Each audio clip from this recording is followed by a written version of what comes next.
크신 은혜가 가득한 거룩하고 복된 하루 되기를 주의 이름으로 축복합니다. 성경 읽어주는 목사 언덕위의 교회 하양토킹 김익수 목사입니다. 여러분 10월의 마지막 한 주를 시작하고 있는데 어떻게 많은 계획들과 또 그 계획들을 이루기 위한 희망찬 출발하셨는지요.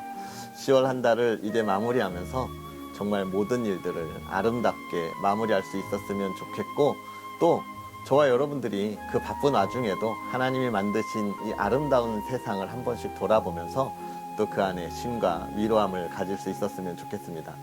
특별히 이 10월의 마지막 한 주, 그리고 또 돌아오는 주일은 우리가 그 종교개혁 기념주일로 또 하나님 앞에 예배를 드리는 주간이에요.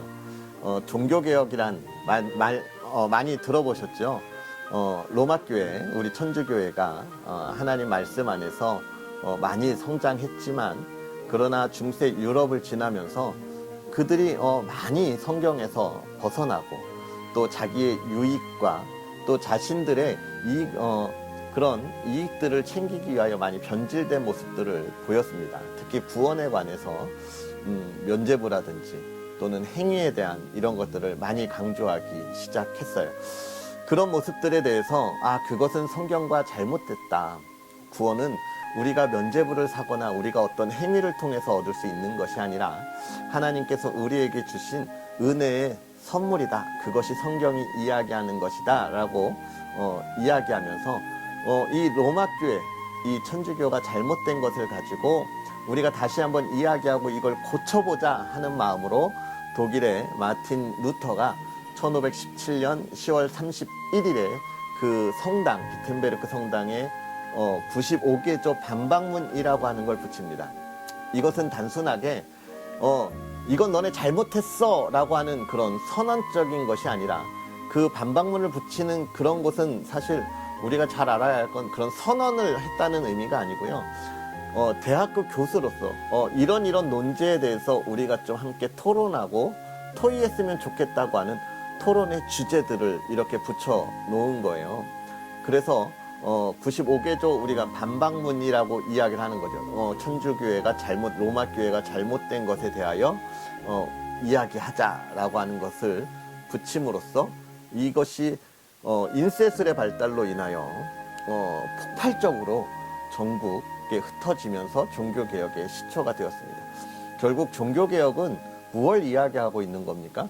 우리의 신앙생활에 대해서 잘못 걸어가고 있는 부분들을 우리 이렇게 걸어가면 안 돼.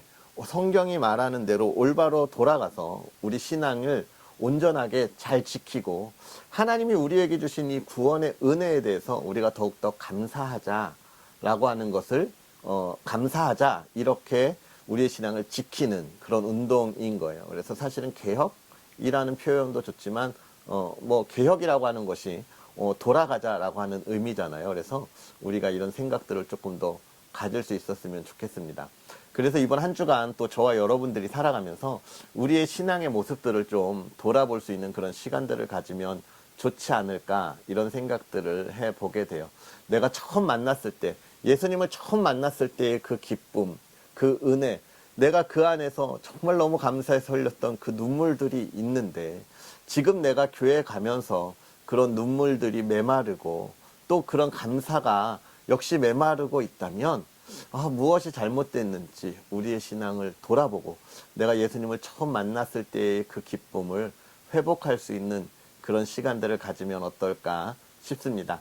이번 한 주간 저와 여러분들이 걸어가면서 그런 오직 복음, 오직 예수, 그 삶이 그때 그 삶을 우리가 회복할 수 있는, 좀 버벅거려서 죄송한데 그 삶을 회복할 수 있는 시간들이 될 수 있는 그런 복된 한 주가 되었으면 좋겠습니다. 자, 그런 은혜들, 또 우리가 우리의 신앙을 다시금 회복시키는 그런 시간들 우리가 가져야 하면서, 또 오늘 하나님의 말씀을 읽으면서 은혜를 나누어야 하겠지요. 오늘 로마서 11장부터 13장까지 우리 함께 읽으면서 또 하나님의 은혜를 나누도록 하겠습니다. 그러므로 내가 말하노니 하나님이 자기 백성을 버리셨느냐? 그럴 수 없느니라. 나도 이스라엘이니요 아브라함의 씨에서 난 자요 베냐민 지파라. 하나님이 그 미리 아신 자기 백성을 버리지 아니하셨나니 너희가 성경이 엘리야를 가리켜 말한 것을 알지 못하느냐. 그가 이스라엘을 하나님께 고발하되 주여 그들이 주의 선지자들을 죽였으며 주의 제단들을 헐어버렸고 나만 남았는데 내 목숨도 찼나이다 하니 그에게 하신 대답이 무엇이냐. 내가 나를 위하여 바알에게 무릎 꿇지 아니한 사람 7,000명을 남겨두었다 하셨으니 그런즉 이와 같이 지금도 은혜로 택하심을 따라 남은 자가 있느니라. 만일 은혜로 된 것이면 행위로 말미암지 않음이니 그렇지 않으면 은혜가 은혜되지 못하느니라. 그런즉 어떠하냐. 이스라엘이 구하는 그것을 얻지 못하고 오직 택하심을 입은 자가 얻었고 그 남은 자들은 우둔하여 졌느니라. 기록된 바 하나님이 오늘까지 그들에게 혼미한 심령과 보지 못할 눈과 듣지 못할 귀를 주셨다 함과 같으니라. 또 다윗이 이르되 그들의 밥상이 올무와 덫과 거치는 것과 보응이 되게 하시옵고 그들의 눈은 흐려 보지 못하고 그들의 등은 항상 굳게 하옵소서 하였느니라. 그러므로 내가 말하노니 그들이 넘어지기까지 실족하였느냐. 그럴 수 없느니라. 그들이 넘어짐으로 구원이 이방인에게 이르러 이스라엘로 시기나게 함이니라. 그들의 넘어짐이 세상의 풍성함이 되며 그들의 실패가 이방인의 풍성함이 되거든 하물며 그들의 충만함이리요. 내가 이방인인 너희에게 말하노라. 내가 이방인의 사도인 만큼 내 직분을 영광스럽게 여기노니 이는 혹 내 골육을 아무쪼록 시기하게 하여 그들 중에서 얼마를 구원하려 함이라. 그들을 버리는 것이 세상의 화목이 되거든 그 받아들이는 것이 죽은 자 가운데서 살아나는 것이 아니면 무엇이리요. 제사하는 처음 익은 곡식가루가 거룩한즉 떡덩이도 그러하고 뿌리가 거룩한즉 가지도 그러하니라. 또한 가지 얼마가 꺾이었는데 돌 감람나무인 내가 그들 중에 접붙임이 되어 참 감람나무의 뿌리의 진액을 함께 받는 자가 되었은즉 그 가지들을 향하여 자랑하지 말라. 자랑할지라도 내가 뿌리를 보존하는 것이 아니요 뿌리가 너를 보존하는 것이니라. 그러므로 내 말이 가지들이 꺾인 것이 나로 접붙임을 받게 하려 함이라 하리니 옳도다. 그들은 믿지 아니함으로 꺾이고 너는 믿음으로 섰느니라. 높은 마음을 품지 말고 도리어 두려워하라. 하나님이 원 가지들도 아끼지 아니하셨은즉 너도 아끼지 아니하시리라. 그러므로 하나님의 인자하심과 준엄하심을 보라. 넘어지는 자들에게는 준엄하심이 있으니 너희가 만일 하나님의 인자하심에 머물러 있으면 그 인자가 너희에게 있으리라. 그렇지 않으면 너도 찍히는 바 되리라. 그들도 믿지 아니하는데 머무르지 아니하면 접붙임을 받으리니 이는 그들을 접붙이실 능력이 하나님께 있습니다. 내가 원 돌 감람나무에서 찍힘을 받고 본성을 거슬러 좋은 감람나무에 접붙임을 받았으니 원 가지인 이 사람들이야 얼마나 더 자기 감람나무에 접붙이심을 받으랴. 형제들아 너희가 스스로 지혜 있다 하면서 이 신비를 너희가 모르기를 내가 원하지 아니하노니 이 신비는 이방인의 충만한 수가 들어오기까지 이스라엘의 더러는 우둔하게 된 것이라. 그리하여 온 이스라엘이 구원을 받으리라. 기록된 바 구원자가 시온에서 오사 야곱에게서 경건하지 않은 것을 돌이키시겠고 내가 그들의 죄를 없이 할 때에 그들에게 이루어질 내 언약이 이것이라 함과 같으니라. 복음으로 하면 그들이 너희로 말미암아 원수된 자요 택하심으로 하면 조상들로 말미암아 사랑을 입은 자라. 하나님의 은사와 부르심에는 후회하심이 없느니라. 너희가 전에는 하나님께 순종하지 아니하더니 이스라엘이 순종하지 아니하므로 이제 긍휼을 입었는지라. 이와 같이 이 사람들이 순종하지 아니하니 이는 너희에게 베푸시는 긍휼로 이제 그들도 긍휼을 얻게 하려 하심이라. 하나님이 모든 사람을 순종하지 아니하는 가운데 가두어 두심은 모든 사람에게 긍휼을 베풀려 하심이로다. 깊도다 하나님의 지혜와 지식의 풍성함이여 그의 판단은 헤아리지 못할 것이며 그의 길은 찾지 못할 것이로다. 누가 주의 마음을 알았느냐? 누가 그의 모사가 되었느냐? 누가 주께 먼저 드려서 갚으심을 받겠느냐? 이는 만물이 주에게서 나오고 주로 말미암고 주에게로 돌아감이라. 그에게 영광이 세세에 있을지어다. 아멘. 그러므로 형제들아, 내가 하나님의 모든 자비하심으로 너희를 권하노니 너희 몸을 하나님이 기뻐하시는 거룩한 산 제물로 드리라. 이는 너희가 드릴 영적 예배니라. 너희는 이 세대를 본받지 말고 오직 마음을 새롭게 함으로 변화를 받아 하나님의 선하시고 기뻐하시고 온전하신 뜻이 무엇인지 분별하도록 하라. 내게 주신 은혜로 말미암아 너희 각 사람에게 말하노니 마땅히 생각할 그 이상의 생각을 품지 말고 오직 하나님께서 각 사람에게 나누어 주신 믿음의 분량대로 지혜롭게 생각하라. 우리가 한 몸에 많은 지체를 가졌으나 모든 지체가 같은 기능을 가진 것이 아니니 이와 같이 우리 많은 사람이 그리스도 안에서 한 몸이 되어 서로 지체가 되었느니라. 우리에게 주신 은혜대로 받은 은사가 각각 다르니 혹 예언이면 믿음의 분수대로, 혹 섬기는 일이면 섬기는 일로, 혹 가르치는 자면 가르치는 일로, 혹 위로하는 자면 위로하는 일로, 구제하는 자는 성실함으로, 다스리는 자는 부지런함으로, 긍휼을 베푸는 자는 즐거움으로 할 것이니라. 사랑에는 거짓이 없나니 악을 미워하고 선에 속하라. 형제를 사랑하여 서로 우애하고 존경하기를 서로 먼저 하며 부지런하여 게으르지 말고 열심을 품고 주를 섬기라. 소망 중에 즐거워하며 환난 중에 참으며 기도에 항상 힘쓰며 성도들의 쓸 것을 공급하며 손 대접하기를 힘쓰라. 너희를 박해하는 자를 축복하라. 축복하고 저주하지 말라.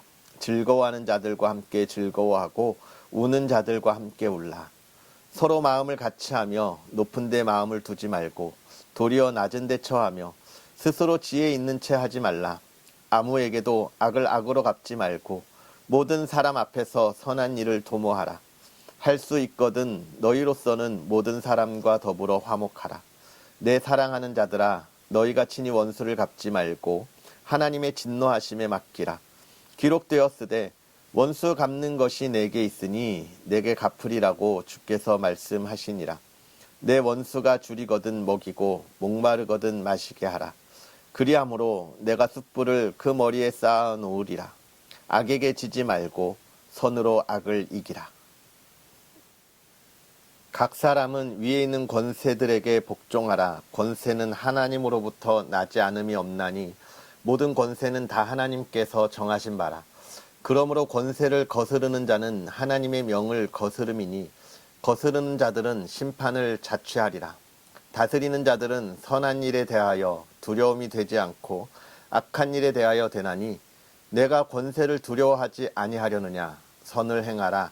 그리하면 그에게 칭찬을 받으리라. 그는 하나님의 사역자가 되어 내게 선을 베푸는 자니라. 그러나 내가 악을 행하거든 두려워하라. 그가 공연히 칼을 가지지 아니하였으니 곧 하나님의 사역자가 되어 악을 행하는 자에게 진노하심을 따라 보응하는 자니라. 그러므로 복종하지 아니할 수 없으니 진노 때문에 할 것이 아니라 양심을 따라 할 것이라. 너희가 조세를 바치는 것도 이로 말미암음이라. 그들이 하나님의 일꾼이 되어 바로 이 일에 항상 힘쓰느니라. 모든 자에게 줄 것을 주되 조세를 받을 자에게 조세를 바치고 관세를 받을 자에게 관세를 바치고 두려워할 자를 두려워하며 존경할 자를 존경하라. 피차 사랑의 빛 외에는 아무에게든지 아무 빚도 지지 말라. 남을 사랑하는 자는 율법을 다 이루었느니라. 간음하지 말라, 살인하지 말라, 도둑질하지 말라, 탐내지 말라 한 것과 그 외에 다른 계명이 있을지라도 내 이웃을 내 자신과 같이 사랑하라 하신 그 말씀 가운데에 다 들었느니라. 사랑은 이웃에게 악을 행하지 아니하나니 그러므로 사랑은 율법의 완성이니라. 또한 너희가 이 시기를 알거니와 자다가 깰 때가 벌써 되었으니 이는 이제 우리의 구원이 처음 믿을 때보다 가까웠음이라. 밤이 깊고 낮이 가까웠으니 그러므로 우리가 어둠의 일을 벗고 빛의 갑옷을 입자. 낮에와 같이 단정히 행하고 방탕하거나 술 취하지 말며 음란하거나 호색하지 말며 다투거나 시기하지 말고 오직 주 예수 그리스도로 옷 입고 정욕을 위하여 육신의 일을 도모하지 말라. 아멘. 할렐루야. 오늘 하루도 하나님의 크신 은혜와 말씀이 가득하기를 주의 이름으로 축복합니다. 이제 우리가 종교개혁을 기념하는 한 주간을 또 보냈으면 좋겠다 이야기했잖아요. 이제 우리가 읽은 말씀이 그 삶에 대하여 이야기하고 있습니다. 먼저 11장은 우리가 앞에 이야기한 것처럼 하나님의 구원이 어디에 이루어지고 있느냐, 누구에게 임했고 어떻게 임하느냐에 관한 이야기를 우리에게 보여주고 있습니다. 그러면서 11장 이스라엘 백성들에 대하여서도 이제 이 복음이 이스라엘 유대인, 예수 그리스도를 믿지 않는 유대인들, 그들에게 그런 구원이 있냐 없냐 이 이야기를 하고 있는데, 그러면서 이제 이 로마 교회의 이 유대인들과 또 이방인들 그리고 또 초대교회 성도들 많이 몰려 있는 상황에서 서로가 어떻게 볼 것인지에 관한 이야기를 하고 있는 겁니다. 그러면서 유대인들에게 너희가 율법을 그렇게 바라본다고 하지만 하나님이 너희를 포기한 것이 아니다 라고 이야기하는 것이죠. 이스라엘 백성들을 향한 하나님의 구원의 계획들이 있는 것입니다. 그거 뭐예요? 예수 그리스도를 그들 마음에도 영접할 이들이 있다는 거죠. 지금은 바리새인들과 또 많은 이런 대제사장들의 그런 시기와 질투 가운데 그들이 공개적으로 하나님 앞에 돌아온 이들이 적을지라도 그들을 향한 사랑이 있었다. 그것에 대한 예화가 엘리야에 관한 예화를 지금 보여주고 있죠. 그때 뭐라고 이야기합니까? 너는 아무도 못 보지만 7,000명이나 도왔다. 그리고 또 이방인들에 대한 구원에 관해서도 이야기하고 있습니다. 무엇을 이야기합니까? 너네 이 먼저 있던 감람나무 이스라엘 백성들이 하나님의 말뜻을 잘 따르지 못하고 이해하지 못하고 믿음이 없어서 그들이 꺾였어. 그래서 하나님이 너희를 거기에 갖다 접붙인 거야 라고 이야기하고 있습니다. 그런데 그렇게 이야기합니다. 원래 있던 가지도 꺾어서 너희를 접붙였는데 너희가 하나님 앞에 온전한 신앙을 갖지 않는다면, 그 사랑을 나누지 않는다면 하나님이 너희도 꺾지 않겠냐? 라고 이야기를 하고 있는 거죠. 이 두 가지 이야기를 통해서 지금 사도 바울이 하고 싶은 말은 무엇일까요? 그것은 아주 간단합니다. 유대인들에 대하여서는 예수 그리스도를 믿는 것에 대하여 두려워하지 말라. 그리고 하나님이 지금도 역시나 이스라엘 백성들을 사랑하고 계신다라고 하는 것을 이야기하고 있고요. 또 이방인들에 대해서 이야기하는 건 뭡니까? 하나님께서 온 땅에 복음을 전해야 할 하나님의 택한 이들이 있어서 너희에게 복음이 증거되게 했다. 그러니까 너희는 혹 이스라엘 백성들에 대하여 너희가 탓하거나 또는 그들에 대해서 교만하게 그들을 정죄하지 말라라고 이야기하고 있는 것입니다. 무슨 말인지 아시겠어요? 조금 어렵죠? 즉 지금 이 로마 교회에 대한 이 이야기들을 우리가 다시 한번 생각하면 쉬워요. 뭐라고 이야기했습니까? 이스라엘 유대인들, 이 디아스포라 유대인들은 할례를 받아야 된다라고 이야기했고, 이방인들은 그렇지 않아도 된다라고 이야기하는 다툼이 있었다고 이야기했잖아요. 뭐 그 외에도 이 이방인 로마인들에 대한 그 할례 받지 않는 자유에 대해서 방임에 대한 문제들도 있다고 이야기했는데, 이런 부분들에 대해서 서로가 계속해서 언쟁을 벌이지 말라라고 이야기하는 겁니다. 이스라엘 백성들에 대해서 야, 할례 받지 않아도 하나님이 구원하셔. 그리고 너희 그 율법 안에 있지만 그러나 하나님이 너희를 구원하셨잖아 라고 이야기하고 있는 거다라고 하는 거죠. 결국 그 정쟁, 그 서로에 대한 그런 그 다툼에서 이제는 빨리 하나가 되라. 지금 믿음 안에서 너희가 가진 율법을 이야기하는 것, 또 너희가 그렇게 하지 못하는 것 가지고 다투는 것 아무것도 아니야. 너희가 그것으로 구원을 받을 수 있어? 없잖아. 그러니까 서로 사랑해라.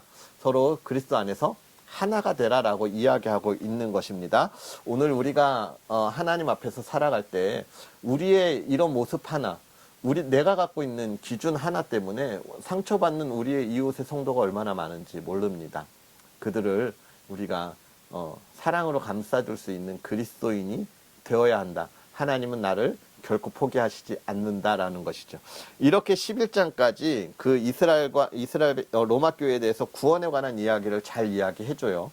그리고 12장부터는 약간 방향을 바꿔서 이제는 우리가 하나님의 자녀가 되었으니 그럼 어떻게 살아야 할까에 관한 실제적인 삶의 이야기들을 사도 바울은 우리에게 전해주고 있습니다. 그러면서 이 12장에 이야기하는 것은 무엇입니까? 우리가 이 세상과 다르게 다른 삶을 살아야 한다. 이 로마 2세대 지금 얼마나 많이 타락했냐. 성적으로도 그렇고 문란하고 또 얼마나 많은 이방신들을 섬기고 있냐. 그것에 대해서 벗어나야 된다라고 이야기하면서 여기서 그런 이야기하죠. 너희가 드릴 영적 예배 거룩한 산 제물로 드리라. 이것은 요한복음에 있는 거랑 같은 맥락이시죠. 하나님은 영이시니 예배하는 자가 영과 진리로 예배할지니라 말씀드렸죠. 여기서 영이라고 하는 것은 무엇입니까? 나를 제물로 드린다는 것.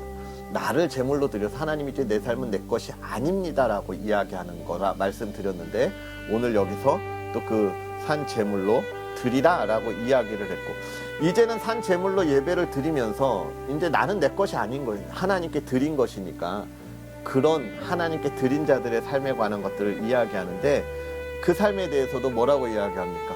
모든 이들이 다 똑같은 삶을 이야기하는 것이 아니라 믿음의 분량대로 그리고 하나님께서 주신 사명 또 직분대로 그 일을 감당하라는 거예요. 그래가지고 우리에게 받은 은사가 각각 다르다. 예언이면 믿음의 분수대로, 섬기는 일이면 섬기는 자로, 가르치는 자면 가르치는 일로, 위로하는 자면 위로하는 것으로 이렇게 하는 거예요. 우리에게 주어진 일이 있어요. 여러분 이걸 잘 생각해야 돼요. 우리에게 주어진 일이 있다는 건 내가 그 주어진 일이 무엇인지를 찾아야 하는 거예요. 목사님이나 전도사님이 이게 너에게 준 일이야. 이게 네가 해야 돼. 막 이렇게 하면 안 되는 겁니다. 무엇일까 내가 찾아야 돼요, 여러분. 내가 성가대가 좋을지, 교사가 좋을지, 부역장이 좋을지, 교통봉사가 좋을지, 뭐가 좋을지 찾아야 돼요, 여러분. 하나님이 여러분에게 주신 맡겨진 일이 있는데, 사명이 있는데 안 찾으면 모르잖아요. 그러면서 나는 재능이 없다고, 준 게 없다고 이런 이야기 하지 마시고 여러분 찾아보세요. 이번 한 주간 우리 한번 찾아봅시다. 하나님이 나에게 맡겨진 일이 뭔지. 그냥 주일에 와서 예배만 드리고 가는 게 나한테 맡겨진 일이 아니에요. 그건 가장 기본적인 일이에요. 그리스도인. 우리가 어제 예배 드렸지만 그건 그리스도인으로 마땅히 할 일이고 내가 해야 할 일이 있는 거예요, 여러분.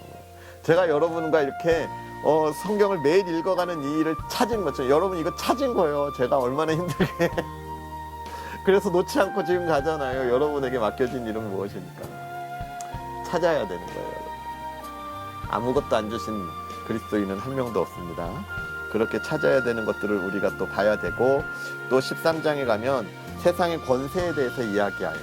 하나님은 이 세상이 순리대로 돌아가도록 창조하셨습니다. 그래서 권력이라고 하면 좀 그렇지만 권위라고 이야기할까요? 이 세상을 다스리는 정치에 대해서도 우리가 존중해야 합니다. 그래서 그걸 우리가 표현하는 것이 투표이겠죠. 잘 해야 돼요, 여러분. 투표는 굉장히 중요한 거예요. 그리스도인에게 있어서.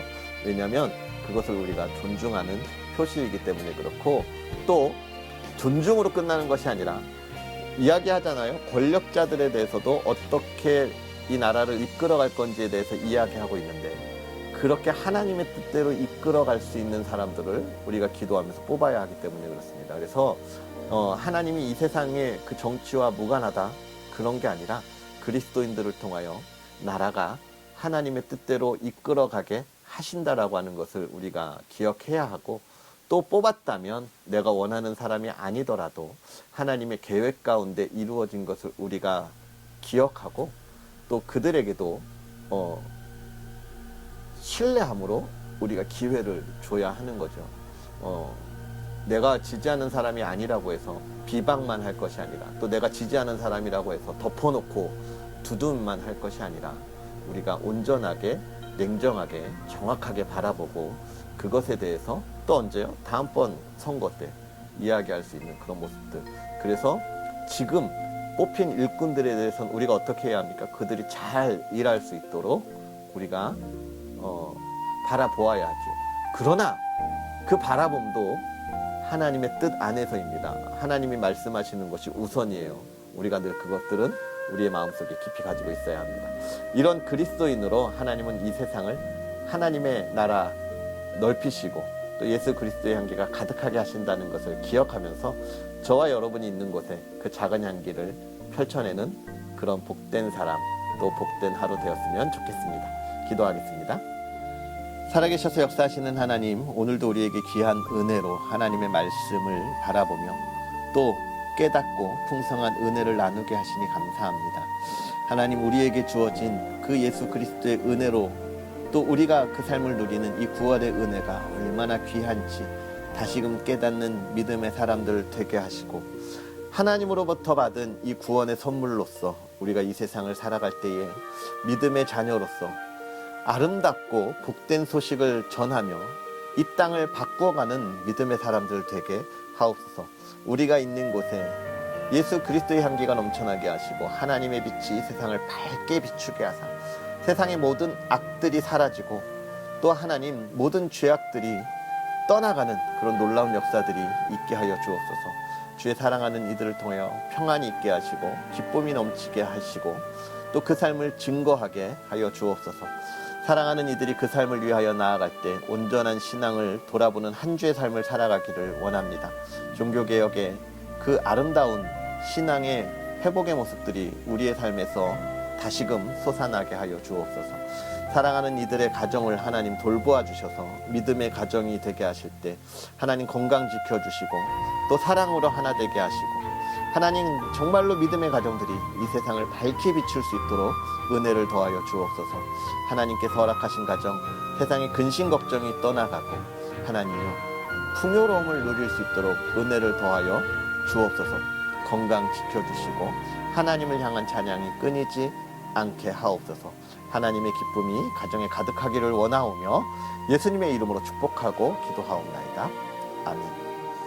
할렐루야. 오늘 하루도 복되게 보내시고 정말 이번 한 주 종교개혁의 그 의미들을 다시금 돌아볼 수 있는 시간들 되었으면 좋겠습니다. 그럼 우린 또 내일 하나님의 말씀과 함께 다시 만나겠습니다. 사랑하고 축복합니다.